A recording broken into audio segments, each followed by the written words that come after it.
మన తల్లి ఉన్నట్లే భూమి. మన తల్లికి కొడుకు ఏ సంబంధం ఉందో భూమికి కూడా మంచిగా అదే సంబంధమే. మనం ఎంత ఇచ్చినామో అంత మనకు ఆమెకి ఎంత పెడతామో మనకు డబ్బలు ఆమె మనకు ఇస్తారు.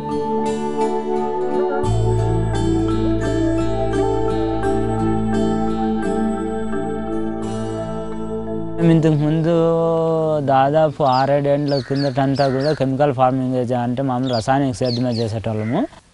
ఎట్లా బాగా జరిగింది సేద్యం అంటే బాగా మందులు ఎక్కువ వేసినంతల్లా వర్షాలు ఎక్కువ బాగా వస్తేనే రసాయన మందులు వేస్తే పంట పండేది.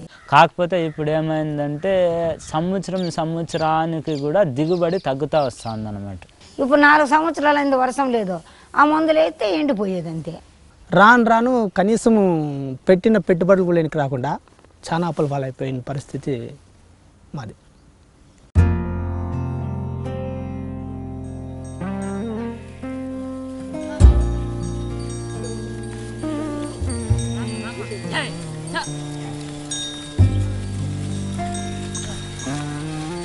ఆలోచన చేస్తే ఇది ఎట్లా ఎన్నాళ్ళు అని చెప్పి సేద్యం చేసేకైతుంది, పెట్టుబడి ఎక్కువైతుంది కదా, మనం ఈ పెట్టుబడి తగ్గించే మార్గం ఏం లేదా అని చెప్పి ఆలోచన చేసే టైంలోనే టింబక్టు కలెక్టివ్ వాళ్ళు ఈ ఆర్గానిక్ సంఘాలు, సేంద్రీయ వ్యవసాయ సంఘాలు అనేటివి మేము ఏర్పాటు చేస్తూ ఉన్నాము, మీరు కూడా మీ గ్రామంలో ఎవరన్నా ఉంటే మీరు సంఘం ఏర్పాటు చేసుకొని చేరండి అని చెప్పి అన్నారు అనమాట. అంతకుముందు సేంద్రీయ వ్యవసాయం అంటే ఏమనేది మనకు పూర్తిగా తెలియదు.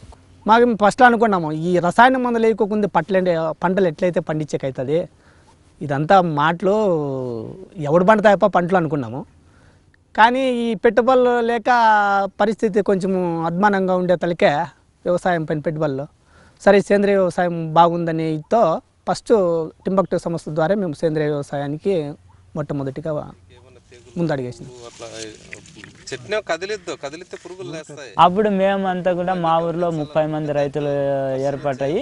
మేమంతా కూడా 2 సంఘాలుగా ఏర్పడి సేంద్రీయ వ్యవసాయ సంఘంలోకి మేము దిగినామన్నమాట. అప్పటి నుంచి మేము కొద్ది కొద్దిగా మారుకుంటూ వచ్చి పూర్తి సేంద్రీయంలోకి దిగినాం.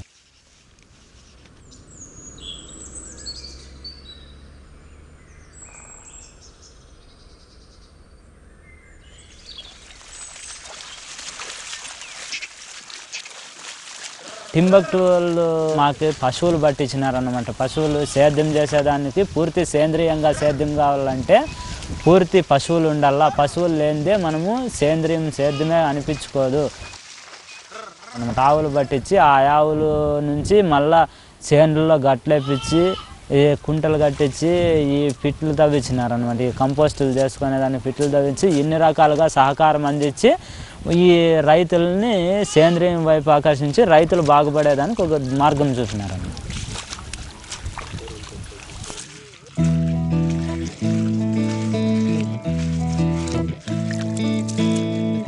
ఇప్పుడు ఇదైతే మన సేంద్రియంగా అయితే కొంత ఆకులు, అలములు, వేపగింజలు ఇలాంటివన్నీ సేకరించుకొని దానిలో రుబ్బి మామూలుగా పొలాలు చల్లుకున్నాం.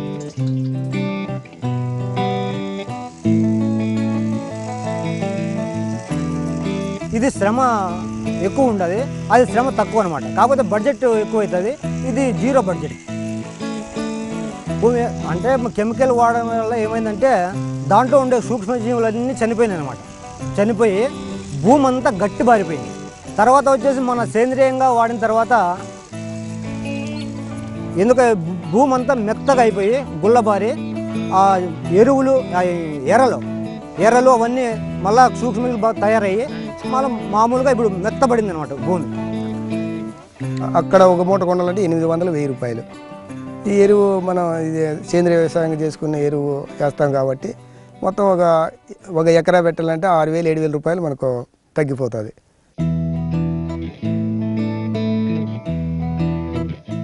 Methodology of Timbuktu adopts is it doesn't focus on the output, it focuses on the process.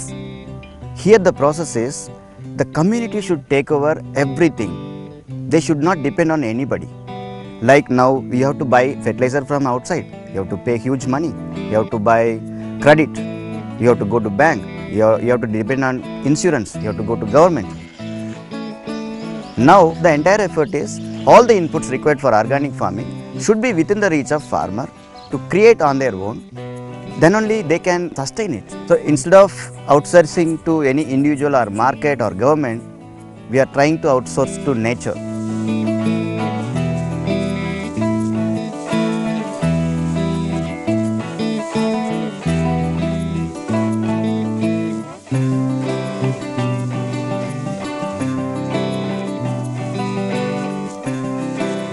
ధరణి నుంచి ఏమంటే రైతులకు ముఖ్యమైన ఉపయోగం ఏమంటే బయట దళారీల బెడద తగ్గుతుంది, అదే కాకుండా మంచి ధర దొరుకుతుంది రైతులకి.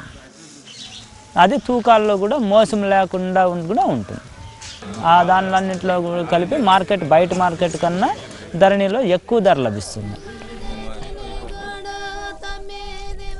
In Dharani business, we deal with organic, we deal with rain-fed, and we deal with small and marginal farmers.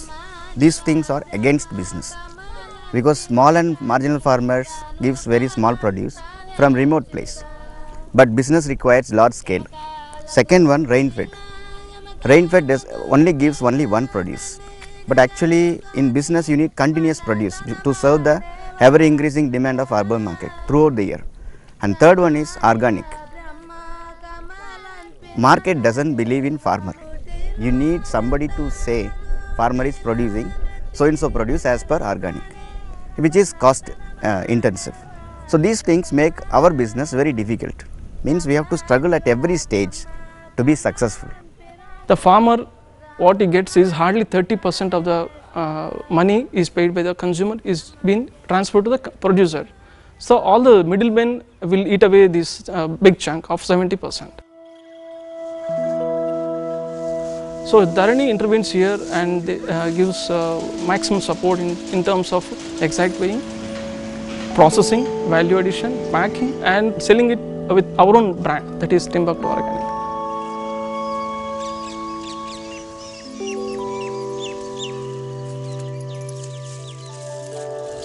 ఈ సేంద్రియ వ్యవసాయానికి చేరిన తర్వాత మా భూమి బాగుపడింది,